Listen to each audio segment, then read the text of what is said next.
വൈകുന്നേരം 6 മണിക്ക് ആര്യനാട് SNDP ഹാളിൽ വെച്ച് കേരള കോൺഗ്രസ് അരുവിക്കര നിയോജക മണ്ഡലം പ്രവർത്തക യോഗവും UDF സ്ഥാനാർത്ഥി VS ശിവകുമാറിന് സ്വീകരണം നൽകാൻ കൂടിയ യോഗത്തിൽ നിയോജക മണ്ഡലം പ്രസിഡന്റ് കുരുവിയോട് സുരേഷ് അധ്യക്ഷനായി.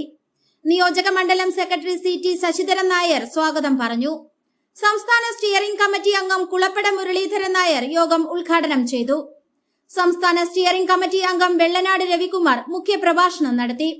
നിയോജക മണ്ഡലം general secretary CJ Binu, vice president JNL, Uzhamalakkal മണ്ഡലം പ്രസിഡന്റ് പുപ്പുറം സുരേഷ്, വിതുര മണ്ഡലം പ്രസിഡന്റ് മേമല രാജൻ, വെള്ളനാട് മണ്ഡലം പ്രസിഡന്റ് കുളക്കോട് ബൈജു, അരുവിക്കര മണ്ഡലം പ്രസിഡന്റ് മൈലമൂട് സ്റ്റീഫൻ, പൂവച്ചൽ മണ്ഡലം പ്രസിഡന്റ് ഉല്ലാസ പുഷ്പം, ആര്യനാട് മണ്ഡലം പ്രസിഡന്റ് ഗ്ലാസ്റ്റൺ, കുറ്റിച്ചൽ മണ്ഡലം പ്രസിഡന്റ് ജോൺ വില്യം, തൊളിക്കോട് മണ്ഡലം പ്രസിഡന്റ് ശശി, മഹിളാ ജില്ലാ നേതാവ് സുനിത സുരേഷ്, മഹിളാ നിയോജക മണ്ഡലം നേതാവ് ഷീബ രാജൻ, ജില്ലാ കമ്മിറ്റി അംഗങ്ങളായ കുളക്കോട് രമേശ്, വാളിയറ രാജേഷ്, കുറ്റിച്ചൽ സോളമൻ, കുറ്റിച്ചൽ ചന്ദ്രബാബു, സോമൻ കുറ്റിച്ചൽ എന്നിവർ സ്ഥാനാർത്ഥിക്ക് സ്വീകരണം നൽകി സംസാരിച്ചു.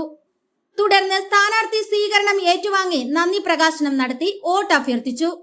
കോൺഗ്രസ് നേതാവും INTUC ജില്ലാ പ്രസിഡന്റുമായ VR പ്രതാപൻ സ്ഥാനാർത്ഥിയെ പരിചയപ്പെടുത്തി തെരഞ്ഞെടുപ്പ് രാഷ്ട്രീയ വിശകലനം നടത്തി. കേരള കോൺഗ്രസ് അരുവിക്കര നിയോജക മണ്ഡലം ഒന്നടങ്കം VS ശിവകുമാറിന്റെ വിജയത്തിനായി പ്രവർത്തിക്കാൻ തീരുമാനിച്ചു.